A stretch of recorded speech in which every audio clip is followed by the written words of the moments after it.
Então, vocês estão me ouvindo, né? Sim. Tá. Vocês têm acesso à prova para ver ela ou vocês não têm acesso? Eu posso abrir aqui. Vocês conseguem ver, então, aí? Uhum. Eu consigo abrir aqui também. Tá. Então, quem quiser abrir, aí eu abro a minha aqui. Dá um minutinho, então, e aí a gente começa.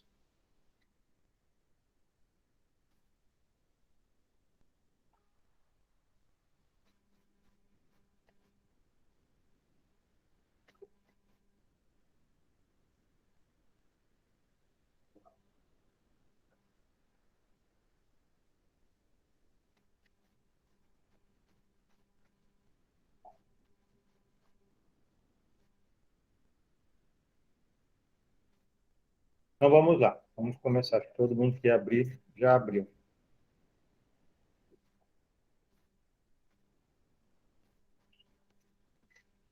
Vamos para o número 1, então. O número 1 fala de criminologia. Criminologia nos dias atuais. Letra A é uma ciência empírica, interdisciplinar, multidisciplinar e integrada. Tá. Esta aqui é a correta. Então, ela é empírica, porque ela vai a campo para fazer pesquisas. Interdisciplinar e multidisciplinar, porque ela se utiliza de conceitos de outras ciências. Normalmente, a gente chama de interdisciplinar, mas multi também está correta.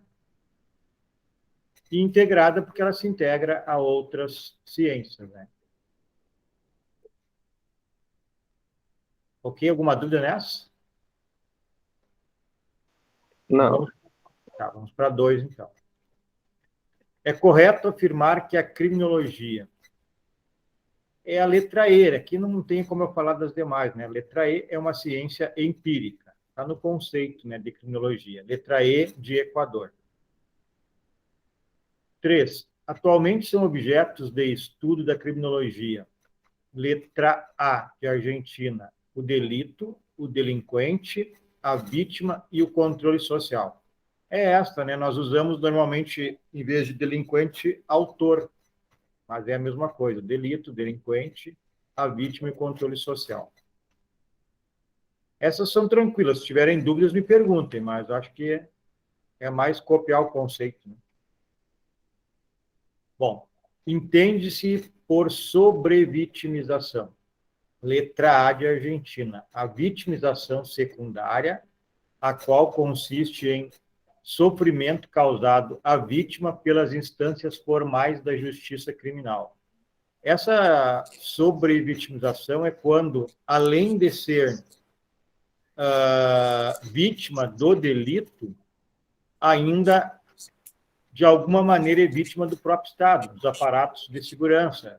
Sofre violência do aparato de segurança, por exemplo, não é bem tratado, enfim, sofre alguma espécie de violência, seja física ou verbal, do aparato do Estado, que deveria fazer segurança.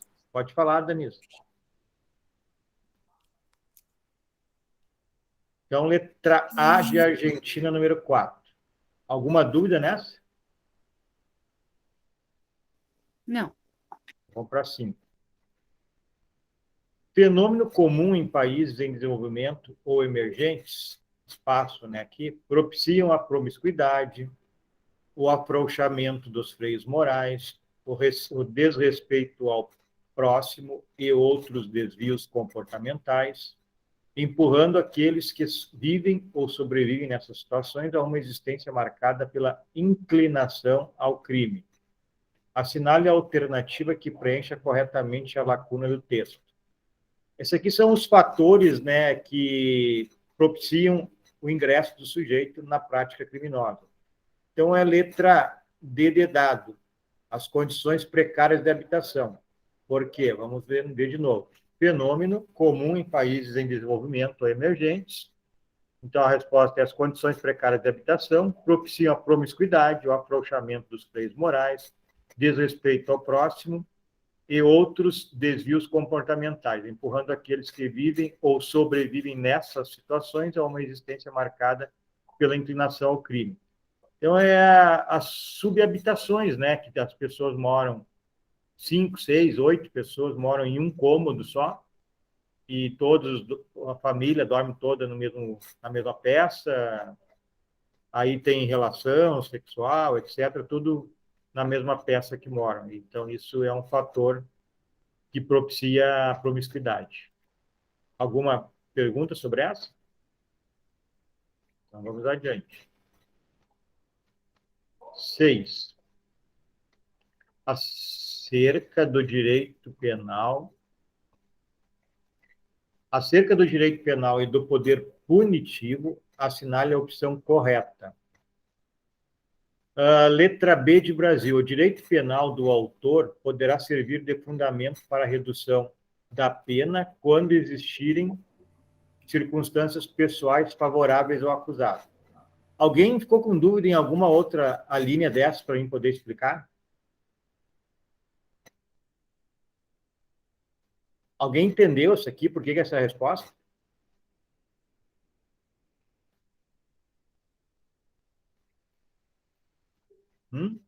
Essa, na verdade, eu fiquei bem na dúvida, senhor, quando foi marcar. Entre ela e a de baixo, se eu não me engano. Tá. Direito penal do autor é aquele direito que é fundado na pessoa que pratica, e não no fato que ela praticou. Aí eu exemplifiquei para vocês o direito na Alemanha, que punia quem era judeu, cigano, homossexual. Então, esse é o direito penal do autor, é baseado no autor. Escolhe lá, judeu, quem é judeu é criminoso. Quem é homossexual tem um delito tipificado para punir homossexual. Aí eu falei para vocês que existem algumas situações que na legislação brasileira, em qualquer legislação, se consideraria resquícios do direito penal do autor, como, por exemplo, a reincidência. Ou seja, o sujeito pratica um crime, ele é punido com uma pena X. Se outro sujeito, pratica o mesmo crime, ou igual, ou junto com esse primeiro, e ele é reincidente, não é primário, ele é reincidente, pela questão pessoal de ser reincidente, já ter cometido outros crimes, ele sofre uma pena maior. A pena dele é maior do que a que não é reincidente, mesmo que os dois tenham praticado o crime juntamente. E falei para vocês que também as circunstâncias do artigo 59 do Código Penal, que é a primeira fase da dosimetria da pena, ela tem a possibilidade de averiguar circunstâncias da pessoa. Sendo assim, é direito penal do autor, resquícios do direito penal do autor que a doutrina considera como existente ainda num direito penal, num Estado democrático de direito, que é o que nós temos que ter, nós temos um Estado democrático. Então, por isso que a resposta é esta.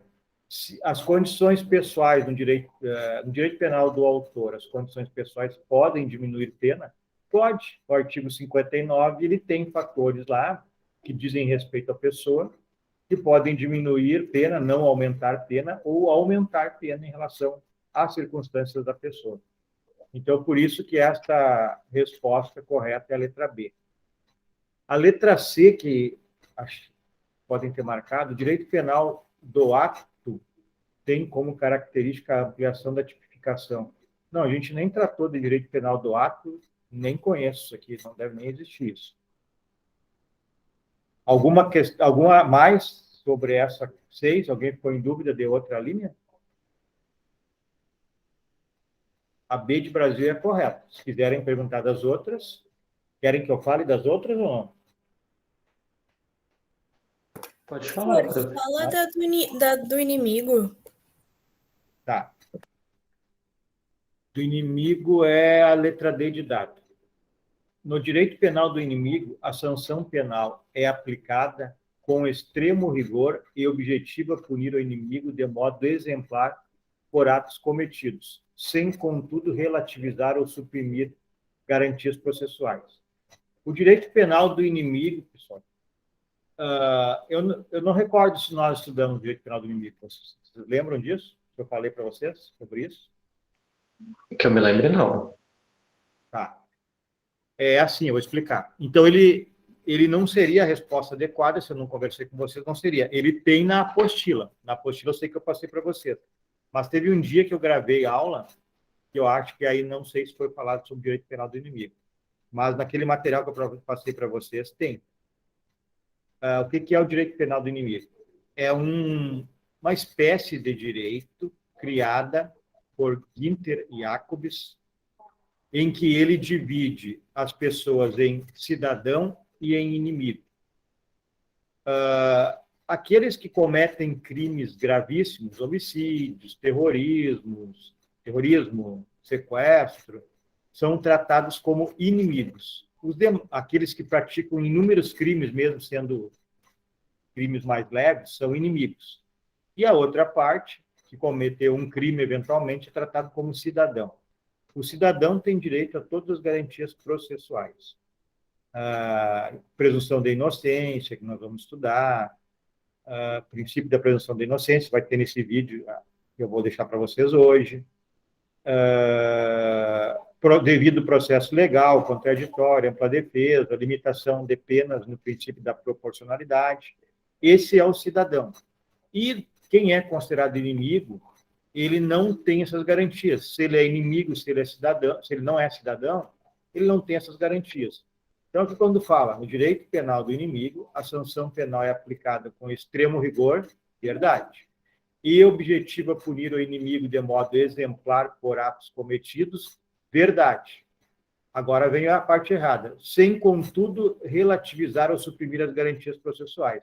Errado. O direito penal do inimigo não tem garantia processual. Por exemplo, a prisão, que nós temos a temporária e a preventiva e flagrante, antes da condenação, tem que passar por uma análise judicial, apresentar provas e convencer o juiz da necessidade dessa prisão provisória.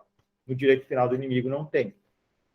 Então, o erro desta linha está na parte final. Entendido? Sim, senhor. Alguma outra linha? Posso falar? Querem que eu fale de todas? Eu prefiro, senhor. Tá, então vamos lá. A letra A. Garantido penal impede a intervenção punitiva do Estado, o qual deverá exercer função exclusivamente preventiva e garantidora das liberdades individuais. Deixa eu só conferir quanto tempo eu tenho de... Eu tenho ainda 1h30 ainda. Está aumentando em vez de diminuir a bateria do computador. Então, a letra A fala do garantismo penal. O garantismo penal impede a intervenção punitiva do Estado. Não, está errado por isso. Garantismo penal é uma teoria que existe, foi criada pelo Luigi Ferrajoli. Ele é um senhor de mais de 80 anos, ele é italiano. Já assisti 2 palestras deles agora na época da pandemia, 2 ou 3. Ele tem um livro chamado Direito e Razão, tem mais de 1000 páginas, eu tenho esse livro em PDF, e ele criou a teoria do garantismo penal. O garantismo penal nada mais é do que tanto o legislador, mas principalmente o aplicador da lei, o juiz, a promotora, a polícia, observar o que está escrito na Constituição Federal. Então, nós temos princípios na Constituição Federal que impõem que certos crimes tenham pena mais alta, então o legislador tem que ler a Constituição e punir alguns crimes, como os hediondos, com pena mais alta. Está determinando isso a Constituição. E a Constituição tem crimes que ela determina que se puna com penas mais leves. Juizado especial criminal, por exemplo. Então, o legislador tem que ver a Constituição e criar as leis com base nesses mandamentos. Isso é o garantismo penal. Então, o garantismo penal não proíbe que alguém seja punido de maneira nenhuma, muito pelo contrário. Qualquer pessoa pode ser punida num Estado garantista que é mais ou menos o nosso às vezes vai para punitivo, se cria muita lei penal, se acha que se aumenta a pena, mas nós temos, o ideal é seguir o que está na Constituição, isso é garantismo penal. Então, quando a assertiva diz o garantismo penal impede a intervenção punitiva do Estado, está errado. As pessoas podem ser condenadas observando-se o que está escrito na Constituição e nas leis penais. Isso é garantido penal. Vamos para a próxima. A B, então, é a resposta certa. A C, direito penal do ato. Conheço do fato. Letra D, a gente já viu. E letra E, a criminalização secundária tem como características a igualdade e a abstração, uma vez que a lei penal é genérica e a todos dirigida. Não, a criminalização secundária, não, porque a secundária, ela já é a atuação do órgão estatal, então não já é a aplicação da lei pelo órgão estatal, já tem que ter um fato. Então, tem um fato, e se aplica a lei naquele fato. A criminalização primária é a lei, a secundária é o fato. Se eu tenho um fato para se aplicar a lei naquele fato, ela não é abstrata. Ela já tem um fato. Abstrata é a criminalização primária. Eu tenho uma lei, se alguém vier a cometer um fato, qualquer pessoa, aí vai ser punida. Mas enquanto uma pessoa não cometer o delito, ela é uma abstração, está no Código Penal. Então, a criminalização secundária, que já é a aplicação da lei, ela não é abstrata, ela é um fato, ela é de fato, ela é concreta, não é uma abstração. Ok? Essa, alguma dúvida? Vou pegar uma água, só um pouquinho.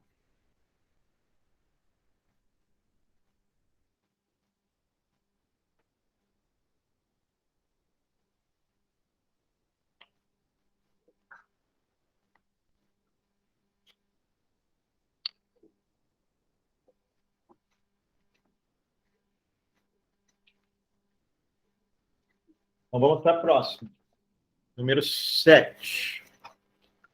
O crime se diferencia da contravenção penal. Essa aqui foi um presente que eu dei para vocês. Né?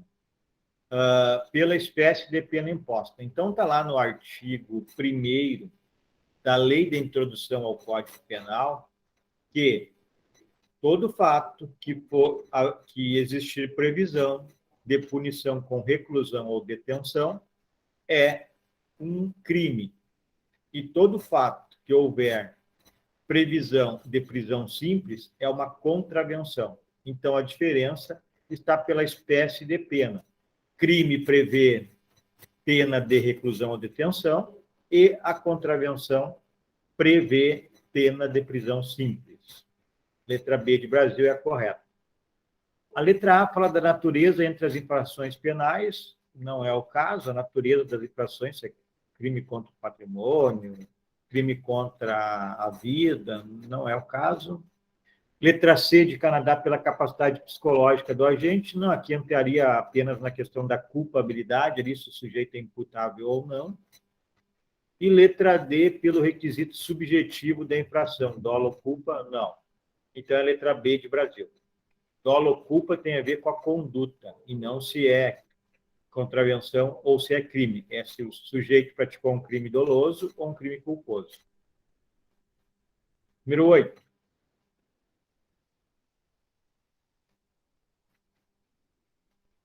Determinado Estado, membro da Federação, editou lei excepcional em 1º de março de 2011, criminalizando a conduta de utilizar telefone celular no interior de agências bancárias. Com base no fato relatado, assinale a alternativa correta.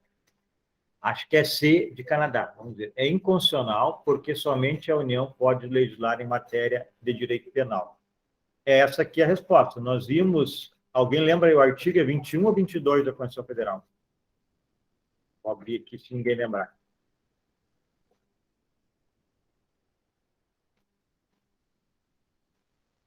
Acho que é 21.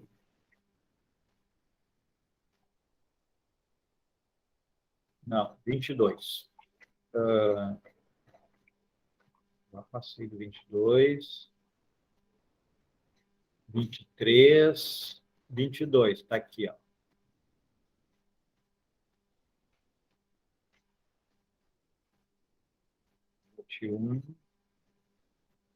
Errei de novo. 22. Compete privativamente à União legislar sobre. Aí tem aqui direito civil, comercial, penal, processual, eleitoral, agrário, marítimo, aeronáutico, espacial e de trabalho. Nosso caso aqui, direito penal. Então, compete privativamente à União legislar sobre direito penal. O nosso exercício está perguntando: determinado Estado, membro da Federação, editou lei excepcional em 1º de março de 2011, criminalizando a conduta de utilizar telefone celular no interior de agências bancárias. Com base no fato relatado, assinale a afirmativa correta. É inconstitucional porque somente a União pode legislar em matéria de direito penal. Entenderam essa parte da letra C, a resposta da C?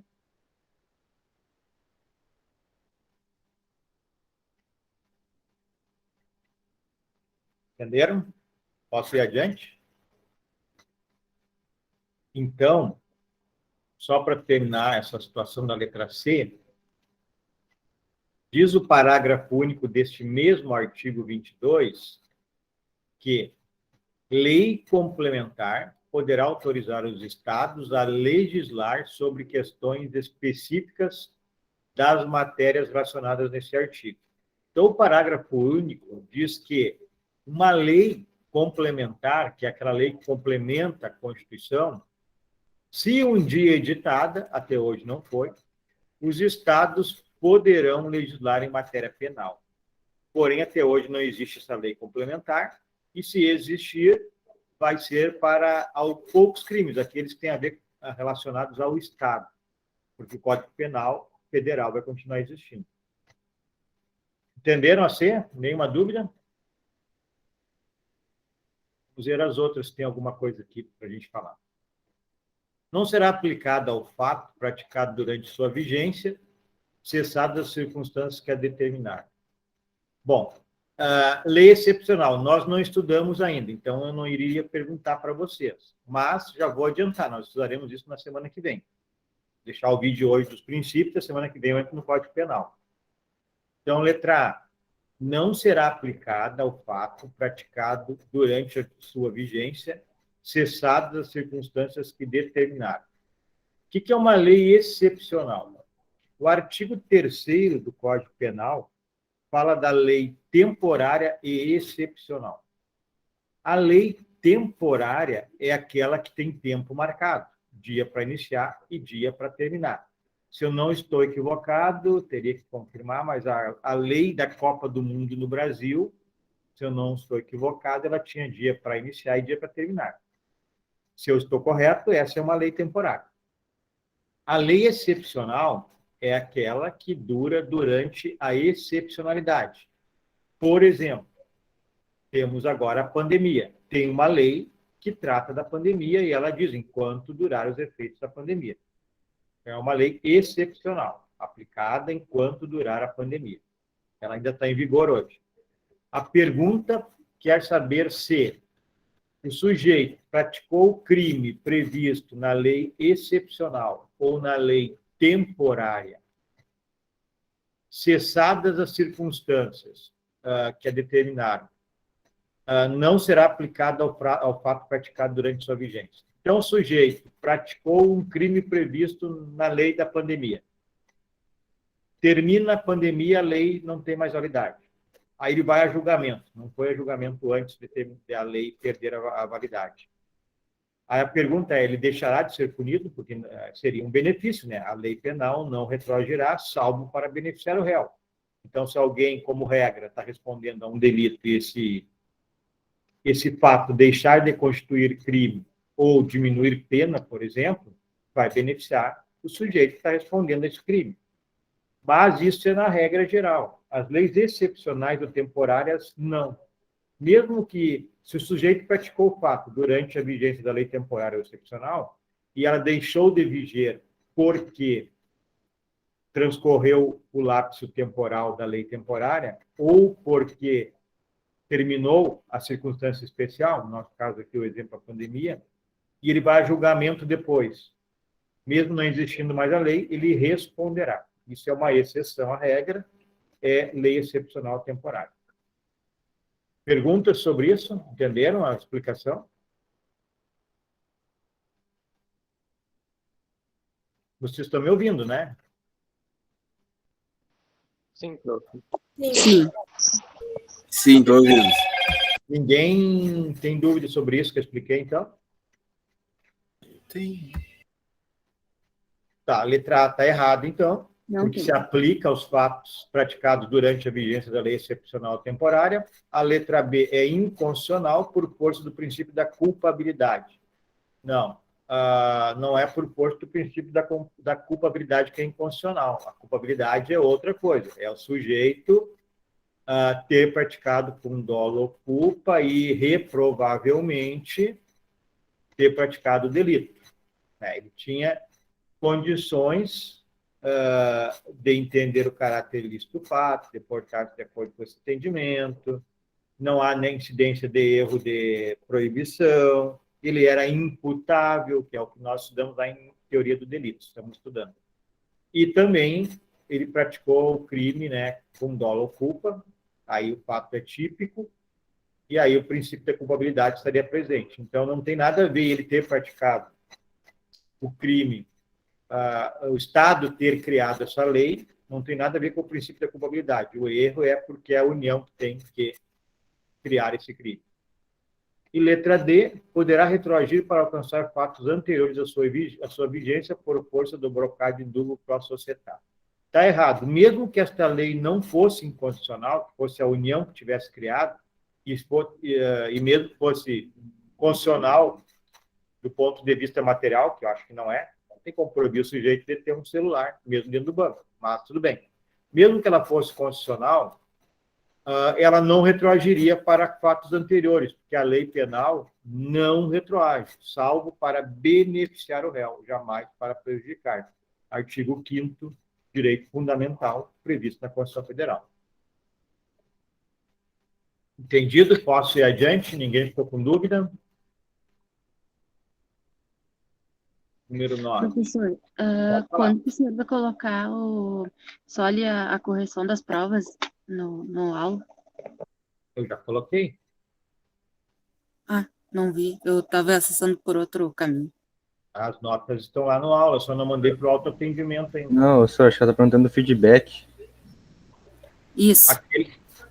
Não. Eu só coloquei feedback, a correção é automática, só tem feedback nas dissertativas. O demais, a outra parte é isso que a gente está fazendo agora. Certo? O feedback das dissertativas o senhor colocou onde? Só para quem errou, para quem acertou, não coloquei nada.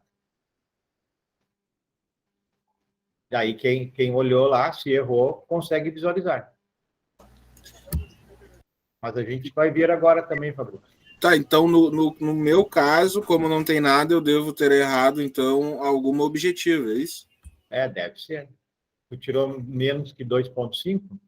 Isso, eu tirei 2,1, mas só que nas objetivas também não tem nada.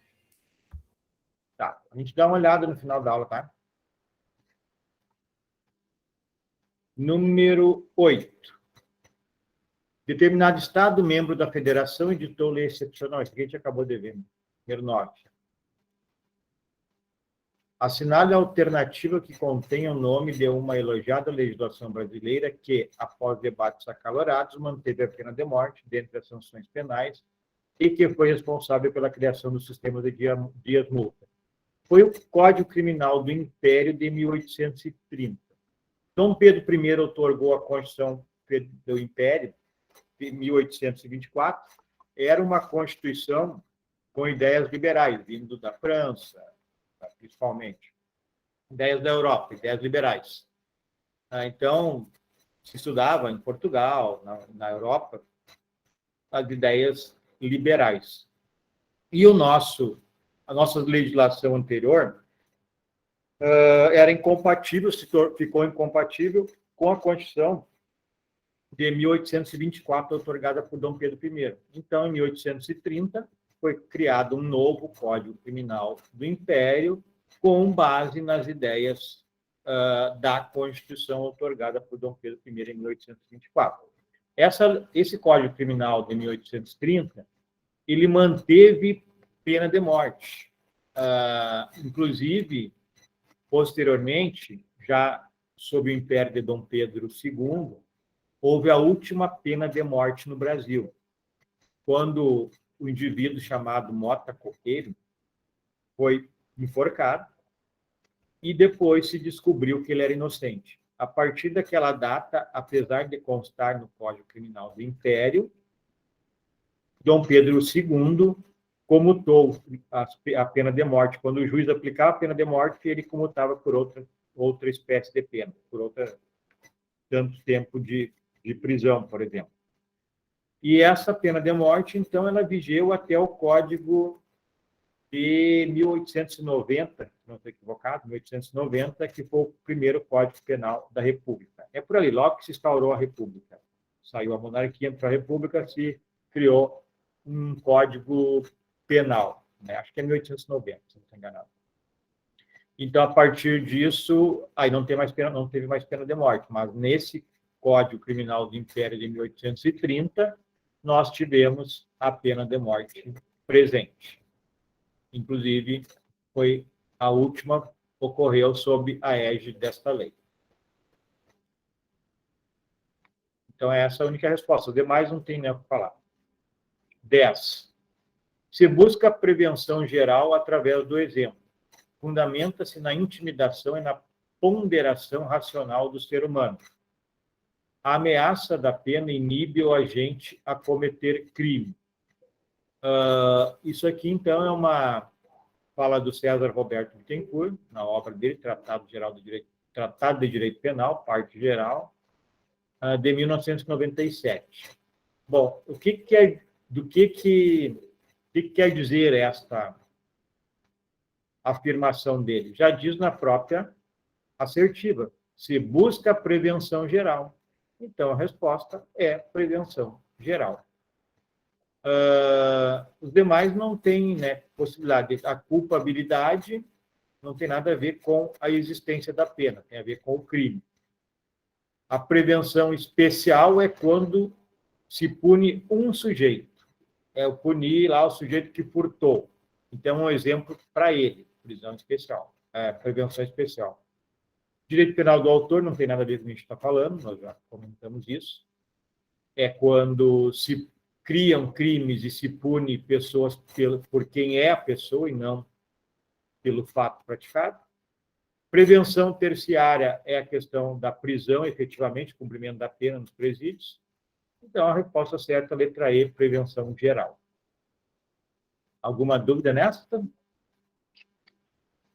Não, foi nessa aí que eu errei, professor. Então, Eu respondi uma dos erros, só que como eu cheguei atrasado, não sei quais são as outras que eu errei, né? Quanto valia? Qual a gente olha depois ali no final. Tá, beleza.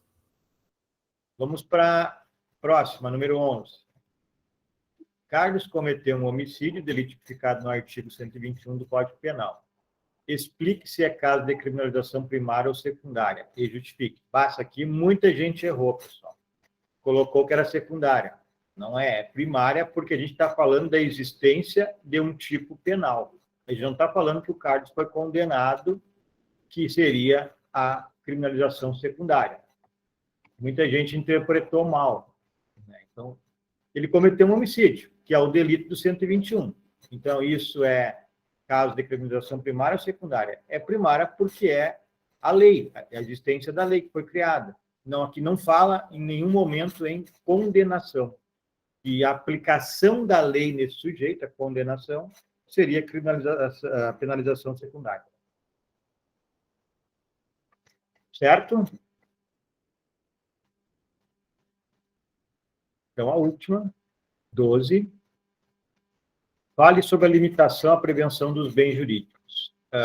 Então, a gente trabalhou, isso aqui tinha lá, era só copiar da apostila, a gente trabalhou que o direito penal, ele protege bens jurídicos. E ele cria crimes para proteger bens jurídicos. Bens jurídicos são aqueles valores caros, importantíssimos para a sociedade. A vida, o patrimônio,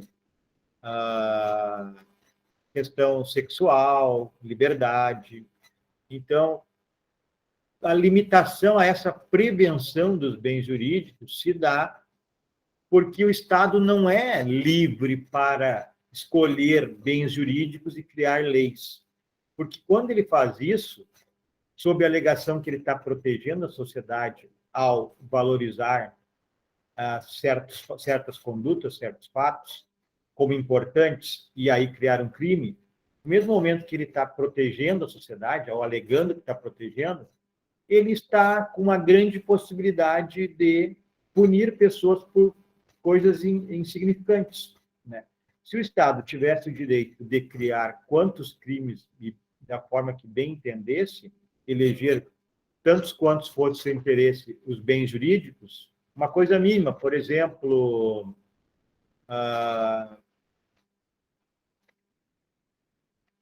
algo que seja civil, deixa eu pensar aqui um pouquinho. Por exemplo, uma dívida. Se o Estado tivesse o direito de colocar na cadeia alguém que contraiu uma dívida, comprou lá um sacolão, a gente está agora numa época difícil, e não pagou. Comprou, pôde pagar e não pagou.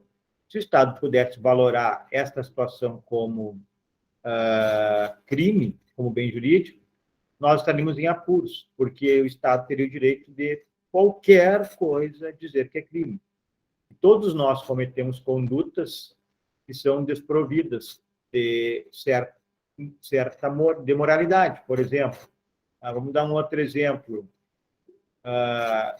os 10 mandamentos, né, da igreja. Então, pega um desses mandamentos lá, que é uma questão moral, e transforma todos eles em crime.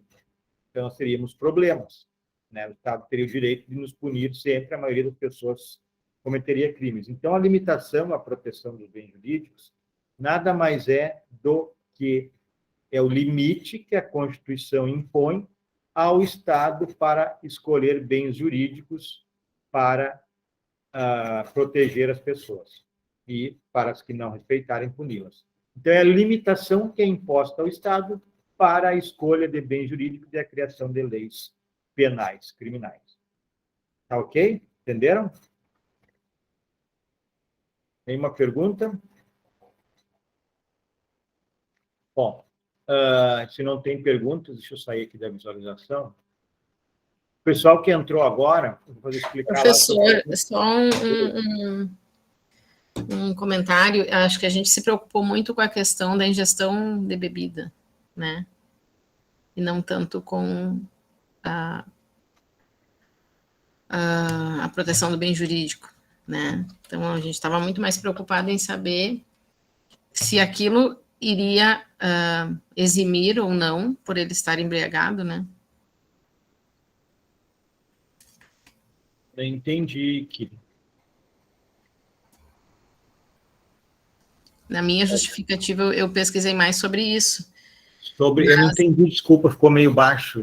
Eu estou sem fone. Só um pouquinho. Deixa eu acessar aqui. Tá, eu estou te ouvindo bem agora. Tá. Um pouquinho que eu vou chegar na pergunta. Tá.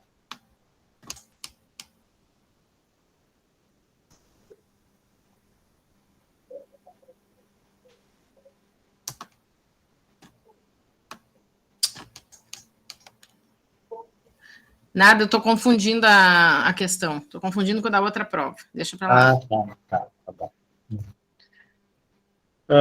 Pessoal, essa questão, na realidade, ela tinha literalmente, era só copiar lá do Google Sites.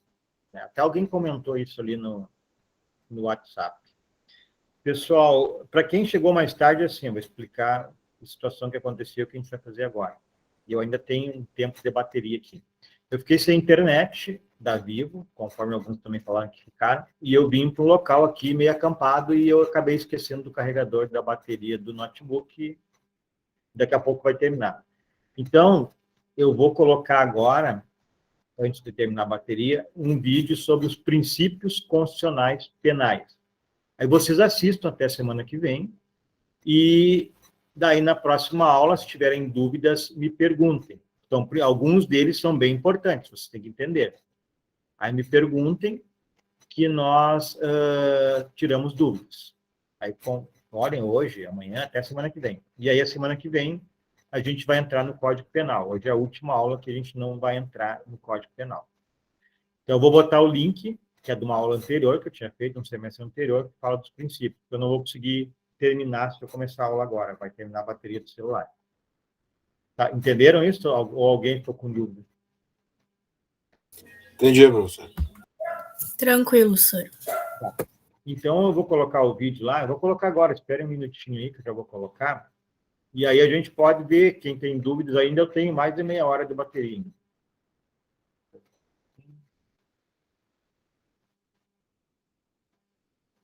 Já copiei o link. Então, vamos para cá. Vou colocar aqui o link, aula do dia 27.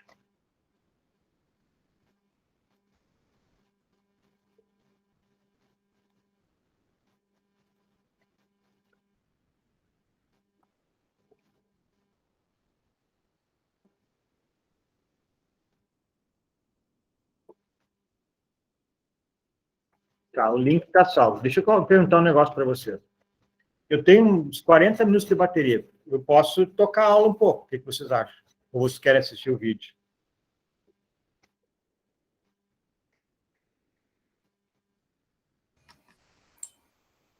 O senhor que sabe, prof. O que vocês acharem melhor. Eu acho que, eu não sei se eu consigo terminar, né, a aula. Acho que até consigo. Fala, Stephanie.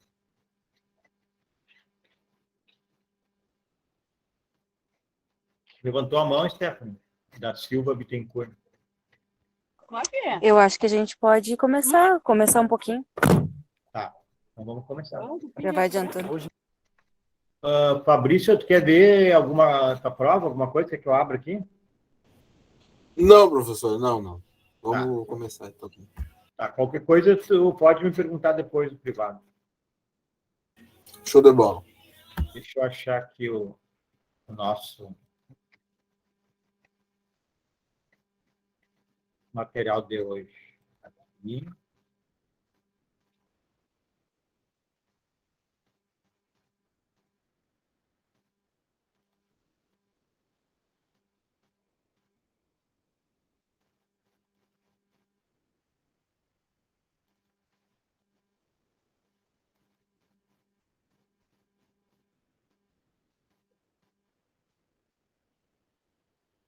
Alguém considera aí que a prova teve um grau muito difícil? Eu acho que não, acho que foi tranquila, né?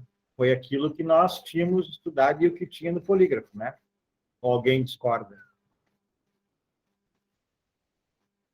Tudo certo, então? Tudo certo, senhor. Senhor, só fiquei com uma dúvida na questão 11 ainda. Pode falar. Sobre a criminalização primária e secundária. Por que não é secundária? A secundária é quando há a aplicação da lei. Aí, para aplicar a lei, tem que haver uma condenação. E ali a pergunta foi dizendo que o indivíduo cometeu um delito de homicídio, que havia o tipo penal do artigo 121. Não falou em processo, não falou em condenação, só na lei. Quando existe a lei, ela foi criada a lei, ela existe, ela é criminalização primária. Quando aplicar a lei, ela é criminalização secundária. Tá, porque ela está falando só da tipificação. Não falou em processo nem condenação. Tá, entendi. Vou compartilhar a tela.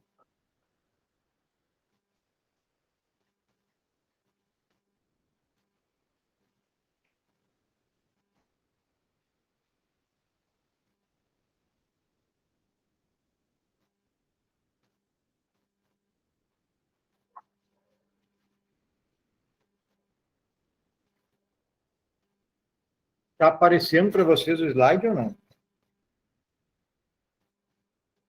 Não, slide não.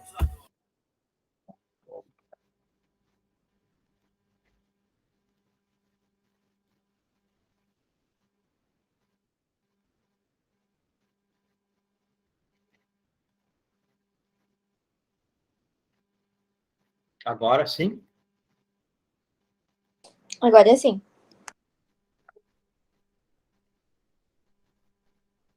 Então, vamos lá. Princípio da legalidade. Se alguém tiver dúvidas, vai ter que abrir o microfone e perguntar, porque, como eu estou aqui num local acampado, eu estou só com o computador. Então, o princípio da legalidade decorrente. O que é o princípio da legalidade? O princípio da legalidade está no artigo 5º do Código Penal, da Constituição Federal, vou abrir ali para vocês verem, diz assim, no 5º inciso, tem 2 incisos que falam de legalidade, o 39, e vou abrir o outro aqui só um pouquinho.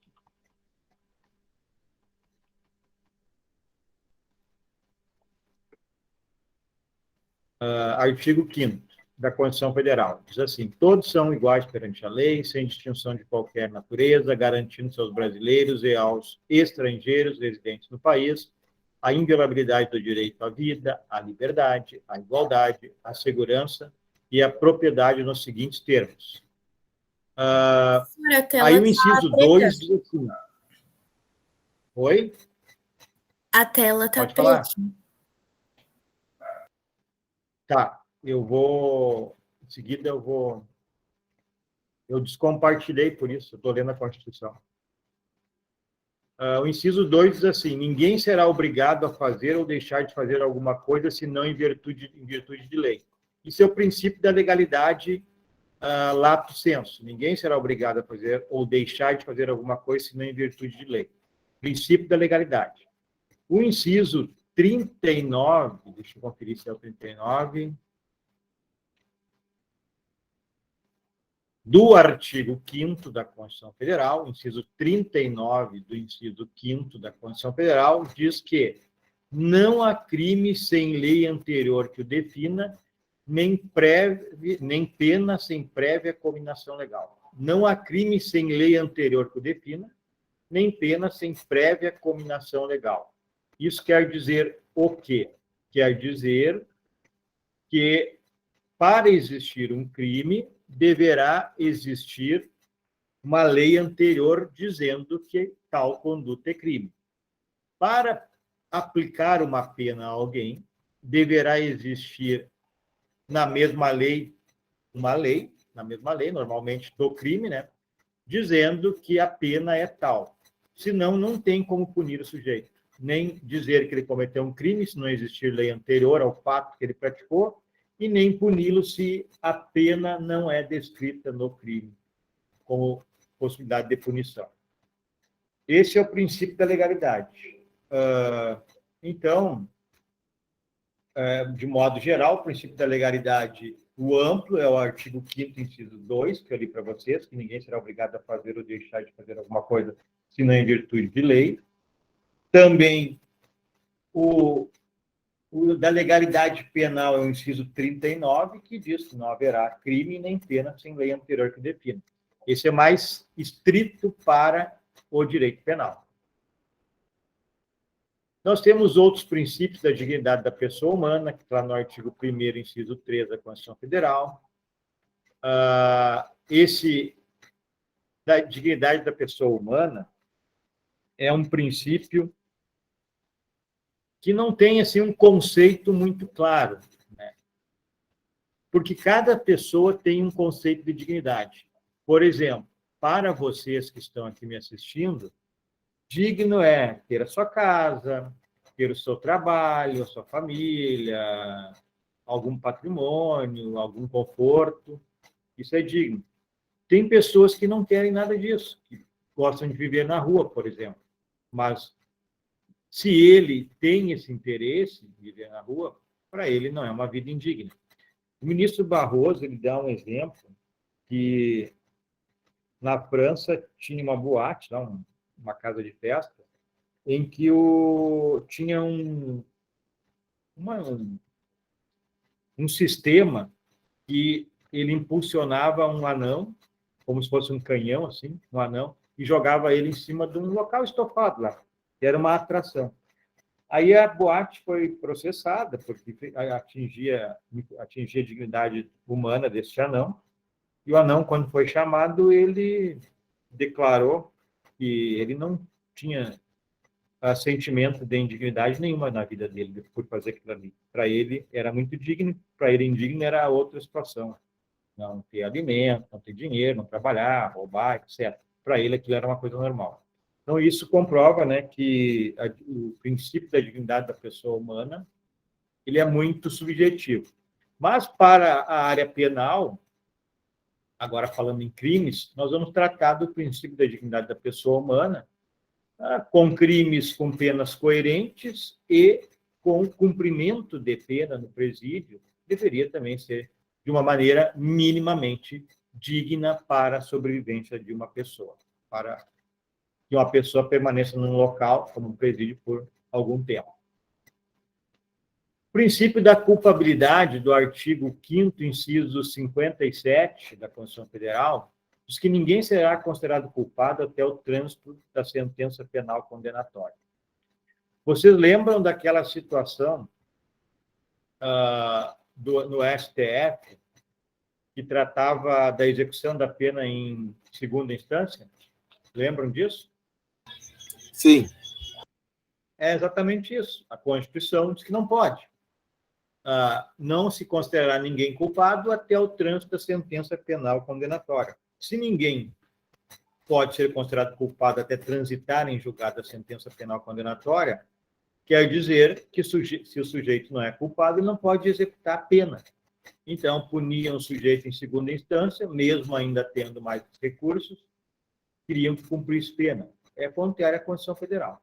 Então, esse é o princípio da presunção da inocência ou da culpabilidade.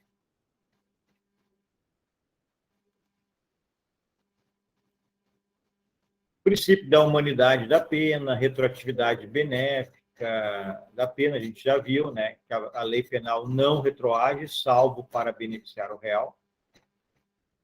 Se for para prejudicar, não retroage. A humanidade da pena tem a ver com a proibição constitucional do artigo 5º também, de penas cruéis e difamatórias, né? O princípio da insignificância, da lesividade, da adequação social, são princípios como o da insignificância e da adequação social que nós já vimos, né, que despenalizam algumas condutas consideradas insignificantes para a lei penal. O princípio da legalidade, então, a gente já viu, o artigo 5º, que diz que não há crime sem lei anterior que o defina, nem pena sem prévia combinação legal. A gente viu que a legalidade penal está no inciso 39, ela difere da legalidade ampla do inciso 2, ambos do artigo 5º. Legalidade ampla é aquela situação que nós vimos no inciso 2. Ninguém é obrigado a fazer ou deixar de fazer algo, senão em virtude de lei. A legalidade penal é aquela que nós vimos no inciso 39. Não haverá crime e nem pena sem lei anterior, sem lei penal anterior. Essa vale para o direito penal.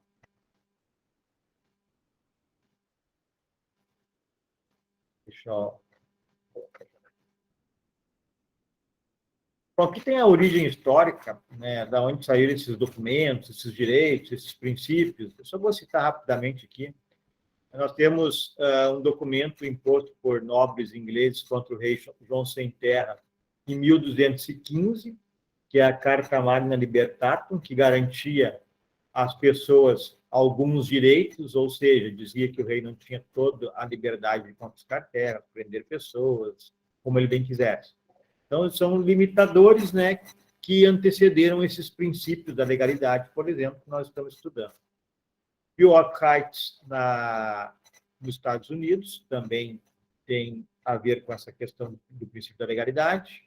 Declaração Francesa dos Direitos do Homem de 1789, na França, né? Declaração dos Direitos do Homem, Revolução Francesa, 1789, também trazia direitos e limitava o poder do Estado na hora de punir o sujeito. A primeira lei que se conhece a positivar esse princípio da legalidade, que ninguém é obrigado a fazer alguma coisa ou deixar de fazer, senão em virtude de lei, foi o Código Francês em 1810. Então, nós tivemos algumas cartas anteriores, mas aqui, o código que positivou, que se tem conhecimento, é o Código Francês de 1810. A lei brasileira, que se conhece como primeira, a Constituição Imperial de 1824 e o Código Criminal do Império de 1830 dizia: não haverá crime ou delito sem uma lei anterior que o qualifique. Igual à atual Constituição.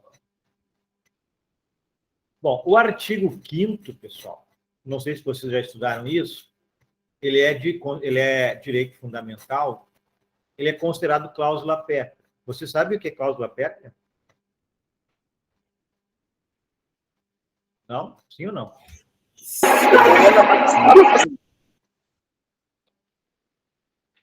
Vou entender que não. Cláusula imutável? Isso. O artigo 64, parágrafo 4º da Constituição Federal, define que os direitos fundamentais são cláusulas pétreas, não poderão ser modificados em prejuízo, apenas se for para alargar direitos.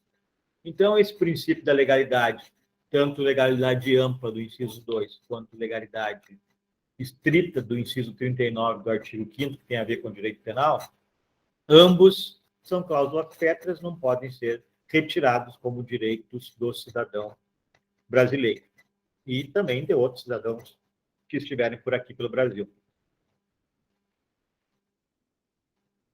Bom, esses princípios, esta cláusula pétrea, esses princípios como cláusula pétrea, eles conferem segurança jurídica, põem o cidadão a salvo, né, das punições sem base em lei. Então, nós só podemos ser punidos se existir uma lei anterior.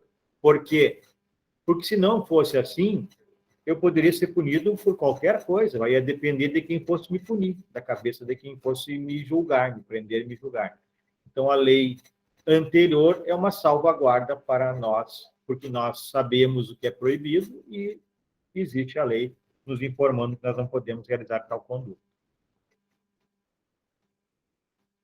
Bom, no aspecto jurídico, a gente pode falar da subsunção, que eu já ensinei para vocês o que é lá no princípio da insignificância, que é o fato praticado por alguém estar adequado à norma. Ou seja, o fato que o sujeito praticou, ele está adequado ao que diz a norma, então isso é a subsunção dentro do princípio da legalidade.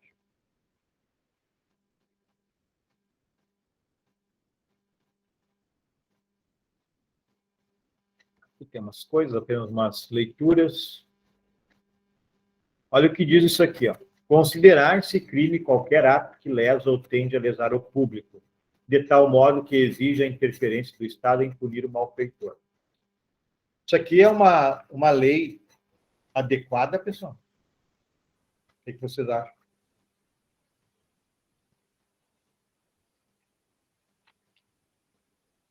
Leiam aí, é uma lei adequada?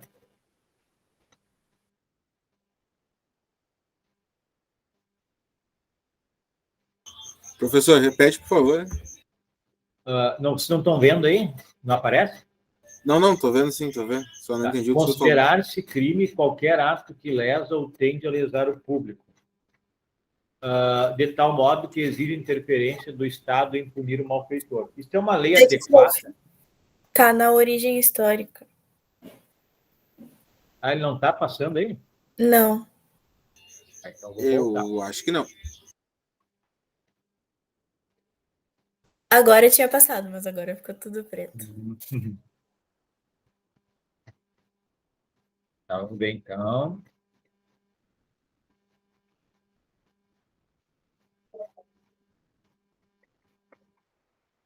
Aqui, estão enxergando? A legislação americana está escrito. Agora sim, senhor. Então, esta lei que está aí é uma lei adequada? Com base que nós falamos do princípio da legalidade.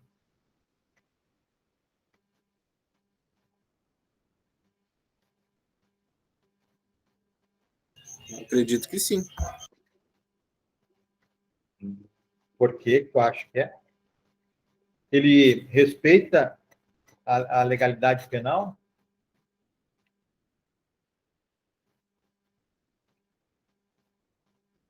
Pergunto para vocês, complementando. Qual o crime que está previsto aí?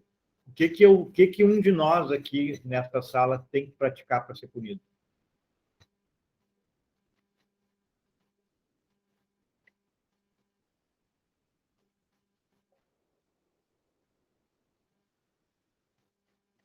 Me digam o que nós temos que praticar para ser punido por essa lei.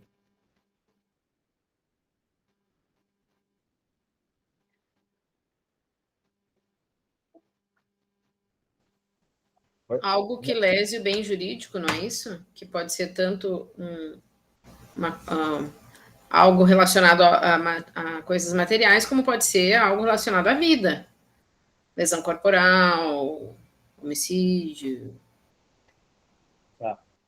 Mas nós tem como saber especificamente o que tu não pode fazer dentro dessa lei?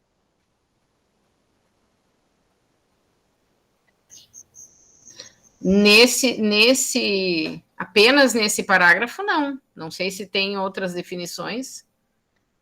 Não, é isso aí. Não tem, essa lei não é adequada ao princípio da legalidade, principalmente ao da legalidade penal, que é existir um crime, uma lei que diga qual é o crime. E outro princípio que a gente não viu ainda, o princípio da taxatividade da lei penal. Para evitar isso aqui que a gente está lendo, que eu não sei o que eu tenho que fazer para ser punido, quem vai me punir ou deixar de punir é quem julga, e vai ser pela cabeça dele. Então, eu pratiquei um ato em Cachoeira do Sul que o juiz de Cachoeira pode considerar que lesa o público. Mas o juiz de Santa Maria pode considerar alguém que praticou o mesmo ato que não lesa o público. Então, é uma lei inadequada. Ela não observa a legalidade penal e muito menos o princípio da taxatividade, que é uma exigência do direito penal, que a lei penal tem que ser taxativa, ela tem que dizer exatamente o que eu não posso fazer, para não dar margem a interpretações que uns serem punidos e outros não serem punidos de acordo com a cabeça de quem julgar. Certo? Entenderam isso? Sim. Sim, sim. Neste caso eu concordo, mas eu não tinha interpretado desta forma. Uhum. É que aqui a gente não sabe o que a gente vai fazer. Um ato mínimo, um juiz pode punir. Um ato máximo, Exato. um juiz pode punir. Exato. Outro juiz pode não punir por um ato mínimo. Porque eu não sei o que eu posso fazer, o que eu não posso fazer. Inclusive, o problema, até antes da punição, reside aí. Eu posso praticar alguma conduta acreditando que eu não estou lesando ninguém. Eu não sei, não está escrito que eu posso fazer ou não. Então, esse é um modelo de lei penal que não pode existir. A lei penal tem que ser taxativa, tem que dizer, matar alguém, eu sei que eu não posso matar. Tem que dizer, artigo 155, subtrair para si ou para outrem, coisa alheia móvel. Eu sei que eu não posso furtar, e assim por diante.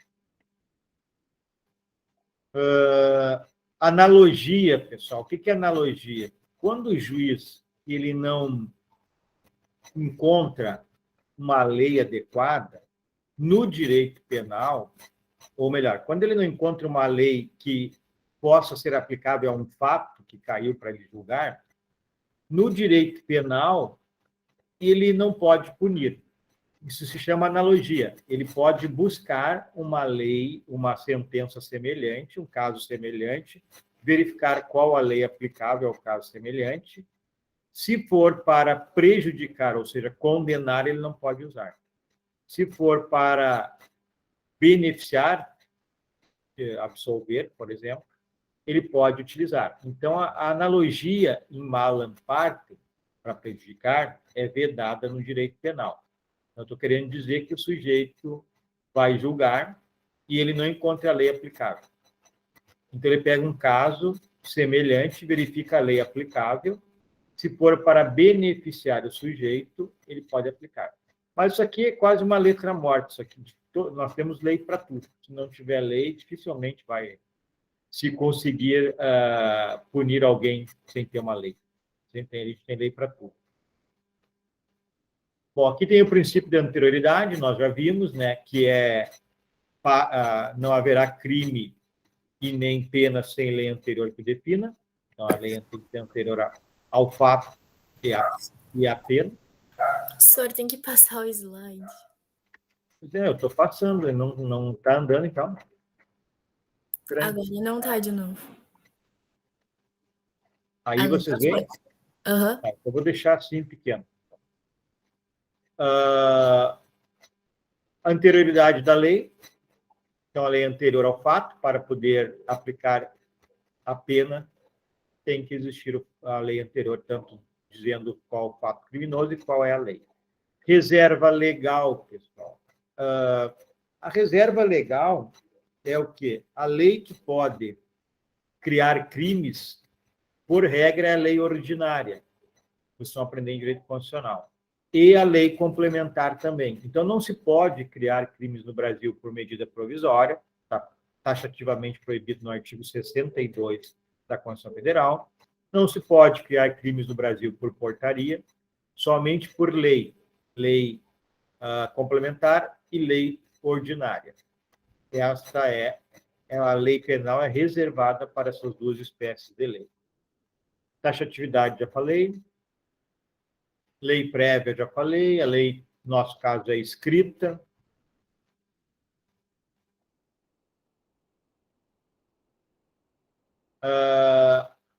Costumes, pessoal. Então, aqui a gente pode falar de uma situação que existe, que pode dar suporte para um benefício ao sujeito praticar alguma infração. Por exemplo, o trote acadêmico, ele é um crime, estou falando trote sem violência, tá? Sei lá, pintar a pessoa, até mesmo, talvez, amarrá-la levemente, sem machucá-la, né? Colocar ovo no cabelo da pessoa, isso é um crime. No mínimo, é um crime de constrangimento ilegal. Mas por que as pessoas não são punidas nesse trote acadêmico? Então, o juiz, se alguém registrasse uma ocorrência, ele poderia considerar este costume centenário e deixar de aplicar esta pena. Porque é um costume que existe há dezenas de anos e se considera, então, se considera algo tradicional, um costume tradicional. Então, pode ensejar aí esse uso desse costume para não aplicar a pena no exemplo do constrangimento ilegal. Mas são situações, assim, muito pontuais, é difícil de acontecer isso. Os costumes também, pessoal, eles podem dar suporte à valoração da norma. Nós já falamos sobre isso. Por exemplo, o ato obsceno, ele é um crime que está apenas escrito, ato obsceno. O que é ato obsceno? É um crime que tem conotação sexual. Então, os costumes, o juiz pode analisá-los para aplicar a lei. Por exemplo, no caso do ato obsceno, quando o Código foi lançado em 1º de janeiro de 1942, uma mulher desfilar nua no carnaval seria considerado crime, sairia presa, nem completaria o desfile. Hoje a gente sabe que as mulheres desfilam totalmente nuas lá no Rio de Janeiro, por exemplo. Mas é um costume que no carnaval se aceita. Seria um crime que isso não fosse de ato obsceno, não fosse o costume.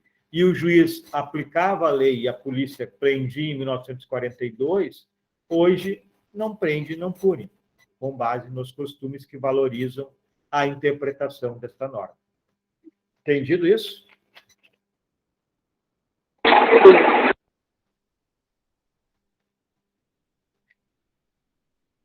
Bom, a reserva legal, já falei para vocês que as normas que podem criar leis penais são essas duas aqui, ó.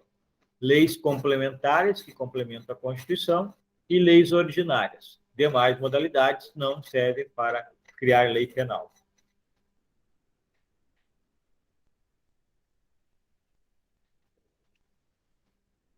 Bom, emendas à Constituição, a gente não vai...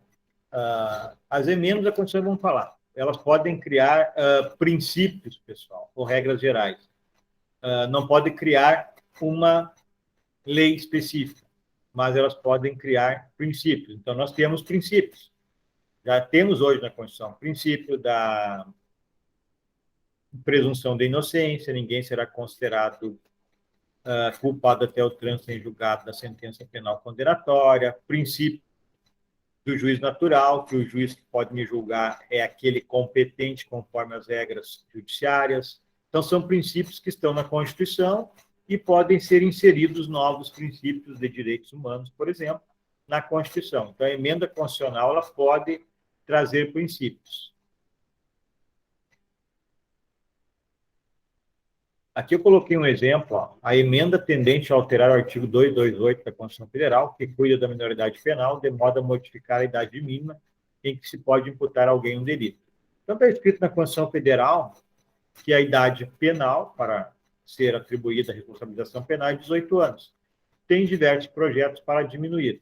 Então, para alterar esta regra, uma emenda constitucional poderia colocar lá que a lei penal para atribuir a responsabilidade criminal é 16 anos, por exemplo.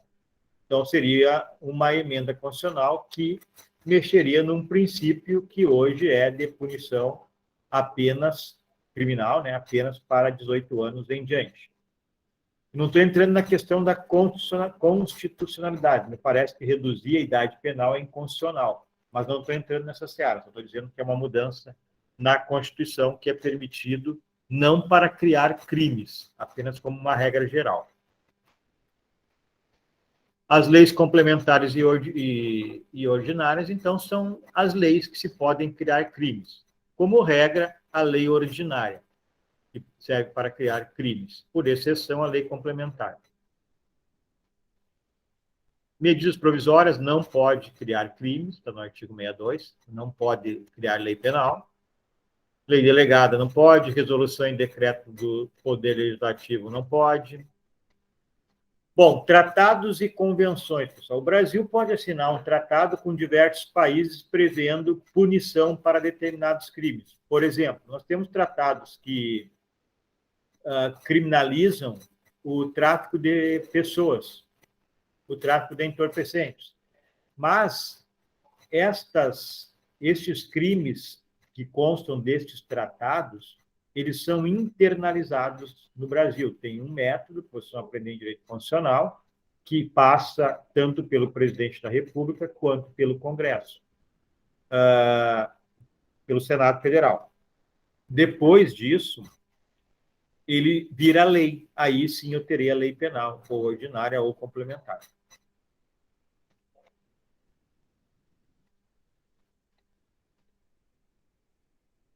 O que mais aqui que é importante?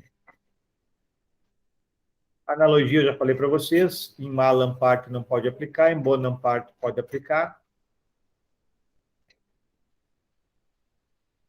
Aqui eu tenho um exemplo da analogia em bonam parte. O Código Penal autoriza o livramento condicional, que vocês vão ver na teoria da pena, que é uma medida de antecipação da liberdade. O sujeito cumpre uma parte da pena e ele pode ser colocado solto em virtude do livramento condicional. Depois de cumprido mais de 1/3 da pena, se o sentenciado não é reincidente em delito doloso e possua bons antecedentes. Então, ele pode ser solto em livramento condicional se ele cumprir uma parte da pena, 1/3, se ele não é reincidente em crime doloso e tem bons antecedentes. Ainda a lei permite que o reincidente em delito doloso seja premiado com o mesmo instituto, mas ele vai ter que cumprir metade da pena. Então, se o sujeito é reincidente, ele cumpre metade da pena e poderia ser colocado em livramento condicional. Mas aí nós temos um problema. A primeira parte, que diz que o sujeito não reincidente e de bons antecedentes pode cumprir 1/3 e ser liberado, a segunda parte, que diz que o reincidente em crime doloso não pode ser liberado a não ser que cumpra metade da pena, omite o código o primário de maus antecedentes. Então, diz que o reincidente e de bons antecedentes cumpre 1/3 e pode entrar em livramento condicional. Tá, e o primário de maus antecedentes não fala. Então, nesse caso, tem que ser feita uma interpretação, né, uma analogia. Então, o que vai acontecer? Nesse caso, o juiz vai ter que conceder analogia em bonam parte, que é só a única coisa que pode ser feita, que é liberar o sujeito em 1/3 do cumprimento da pena. Por quê? 1/3 é quando o sujeito é reincidente em crime doloso e tem bons antecedentes. No nosso exemplo, ele não é reincidente em crime doloso, mas tem maus antecedentes. Não há previsão legal. Então, tem que se fazer uma análise, uma analogia, e se colocar a questão, a parte mais benéfica para o sujeito. Taxatividade, a gente já falou.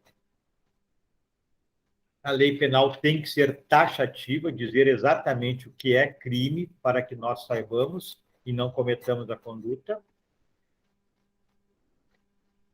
Aqui tem outro exemplo, o Código Penal Alemão de 1835, é semelhante àquele dos Estados Unidos que nós vimos. Será punido quem comete um ato que a lei declara como punível ou que merece pena de acordo com a ideia fundamental da lei penal e de acordo com o sentimento sadio do povo.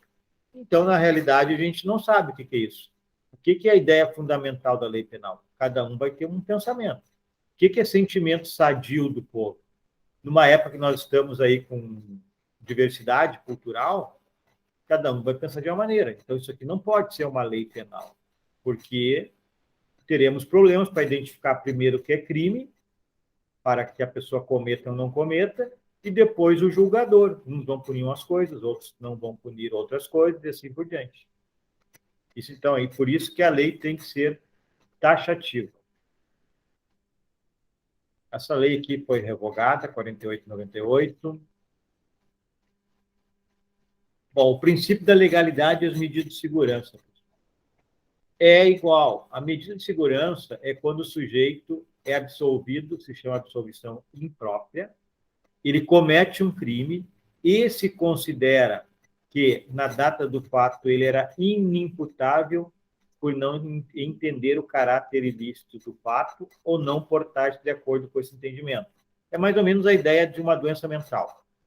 Então, ele é absolvido, porque ele não tinha condições de saber que era crime, ou de se portar de acordo com o seu entendimento, e ele vai ser internado, por exemplo, no manicômio judicial, no Instituto Psiquiátrico Forense, ou receber tratamento ambulatorial, depende do crime que cometeu e da gravidade da sua insanidade mental. Mas só vai haver essa internação por medida de segurança ou o tratamento ambulatorial se existir lei anterior também. Se não existir lei anterior, ele não pode ser punido. Poderá ser internado numa internação civil, mas jamais uma medida de segurança. Então, vige o princípio da legalidade também nas medidas de segurança. Bom, a medida de segurança, ela prevê lá no artigo 97 do Código Penal a pena mínima e não máxima. As penas do Código Penal, a gente já tem visto, né? Por exemplo, homicídio, pena. Crime de homicídio é matar alguém. Pena, reclusão de 6 a 20 anos. Então, no tipo penal, diz qual é a pena. A medida de segurança é diferente. Como o sujeito é absolvido, o artigo 97 diz que o sujeito receberá uma medida de segurança com pena mínima de 1 a 3 anos. E o máximo não diz. Então, as pessoas ficavam lá em prisão perpétua. Iam para lá, se desligavam das famílias, as famílias não iam mais atrás, ficava 30 anos, 40, 50 e morria por lá, no Instituto Psiquiátrico Forense, que no nosso caso é Porto Alegre. Então, se decidiu, por ordem do STF, julgamento do STF, que a medida de segurança também tinha que seguir o limite temporal das penas. E o máximo que alguém pode ficar preso no Brasil, à época, era 30 anos, na época dessa decisão judicial, artigo 75 do Código Penal. Agora, com o pacote anticrime, de dezembro de 2019, o máximo é 40 anos. Foi modificado esse artigo 75 que o ministro usou para dar essa sentença. Entendido? Alguma pergunta?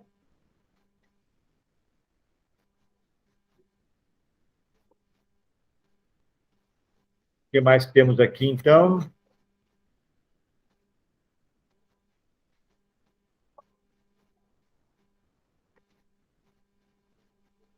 A competência, a gente já viu que direito penal é só a União que pode legislar, artigo 22, inciso 1, e o 22, parágrafo único, se um dia o Congresso criar uma lei complementar dizendo que os Estados podem criar direito penal, os Estados poderão, desde que não sejam contrários ao Código Penal Federal.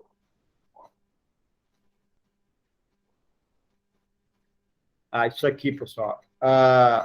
O princípio da legalidade, ele veda a vedação de leis penais. a combinação de leis penais. Então, vou dar um exemplo para vocês.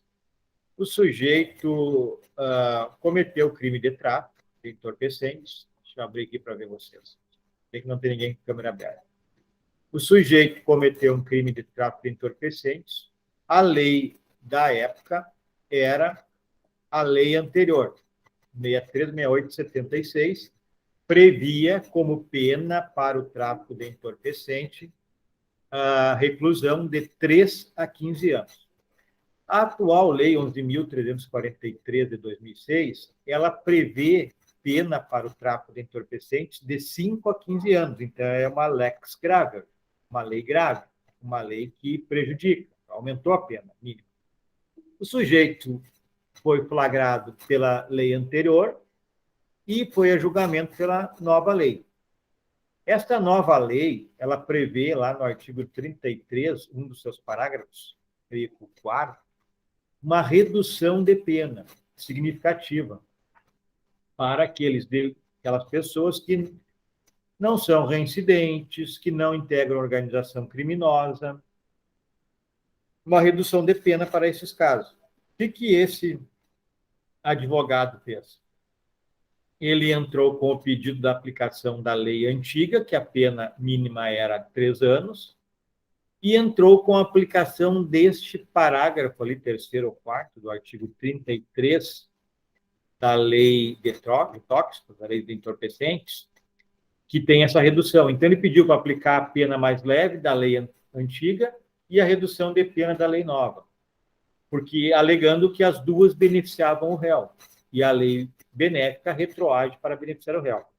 O STF decidiu que isso é ilegal, isso infringe o princípio da legalidade, porque quem está criando uma nova lei e não é o judiciário que pode criar leis, é o Congresso, e o Congresso não criou essa lei.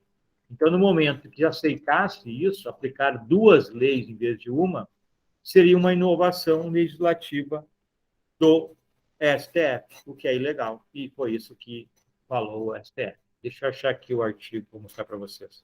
O parágrafo.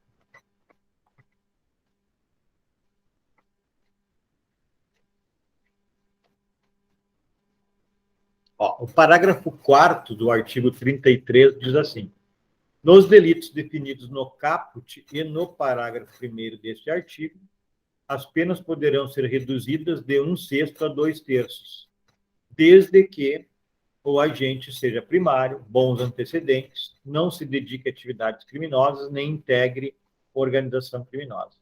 Então, o advogado, pediu para usar esta redução de pena e o apenamento da lei antiga. Isso, segundo o STF, é criar uma nova lei. E isso infringe o princípio da legalidade, que quem cria a lei é o Congresso. Ok, pessoal? Alguma dúvida, alguma pergunta? Basicamente, os princípios eram esses. Nós temos alguns outros princípios, que é objeto de outra aula, no início da outra aula, que nós veremos. O princípio da insignificância a gente já viu, mas a gente vai dar mais uma olhadinha em alguns casos ali, rapidamente, algumas situações mais. Mas os princípios constitucionais são esses. Alguma pergunta? Alguma dúvida? Nada? Então, amanhã estarei colocando também esta gravação lá no aula para vocês. Hoje já tem a outra, mas eu vou colocar esta amanhã. Então, se não tem perguntas, uma boa noite a todos aí.